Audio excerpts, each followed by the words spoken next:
If we're to jump into Skillshare a little bit, if we're to break it down as a marketplace, could you kind of explain it further for those that might not be as familiar with it?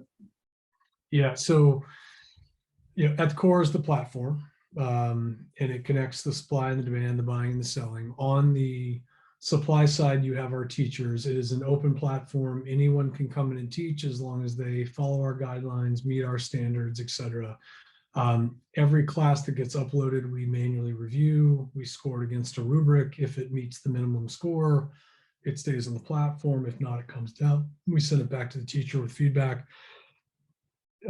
And again, we are now at a point where we're getting roughly 200 teachers and 1,000 new classes every month.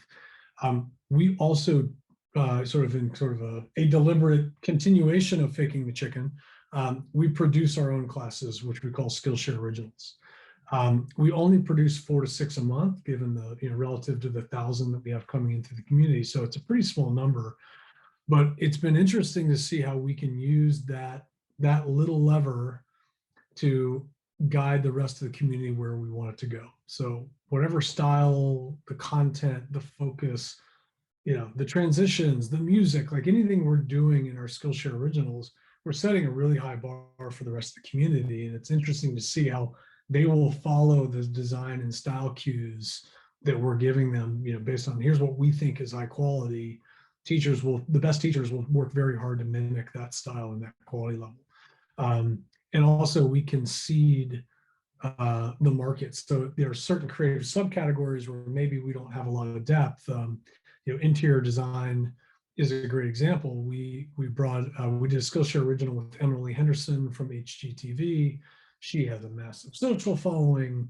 She's a brand name. She teaches her class on Skillshare. She brings students with her. Other teachers want to follow her. It's a signal to the market that, hey, there's interest in interior design. Other teachers start to pile in and teach interior design, and poof, we have an interior design subcategory. So it's been an interesting way for us to continue to fake that chicken along the way and gently nudge the supply side of the equation where we want it to go.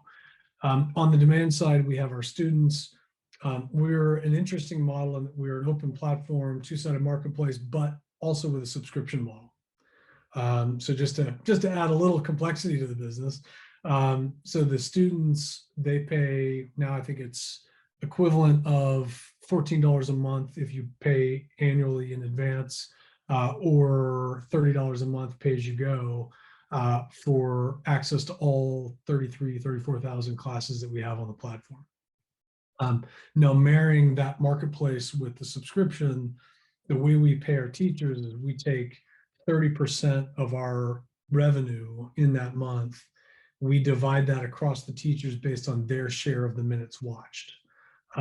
So if you're a great teacher, you've got a hit class, you get 5% of the minutes, you get 5% of that royalty pool for that month. So, for us, what we've seen is students who watch more minutes, they retain longer, they're clearly getting more value, they're happier, NPS scores go up, all that. So we've aligned how our teachers get paid with the closest metric that we can find to are these students happy and satisfied and likely to retain. So I think it took a while to get to that model, but I think it's a really healthy one. And then obviously the job of the platform in the middle, how do we get the right content in front of the right user at the right time?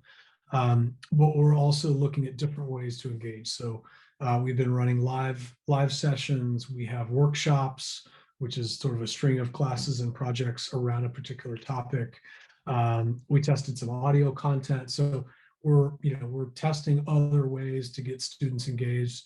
There's also a heavy community component to the platform.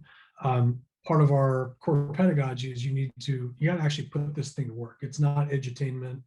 It's like going to the gym. If you just go to the gym and sit on the machine, nothing's going to happen, right? You actually have to exercise and you have to move your mind a little bit. So we want people to take the class, complete the project. Every class is required to have a class project.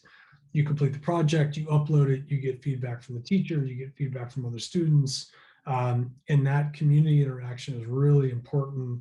Again, drive more value, drive more retention, So that's something that, we've really tried to emphasize that community component as another differentiator above and beyond the content. So that's kind of the high level picture of the business model.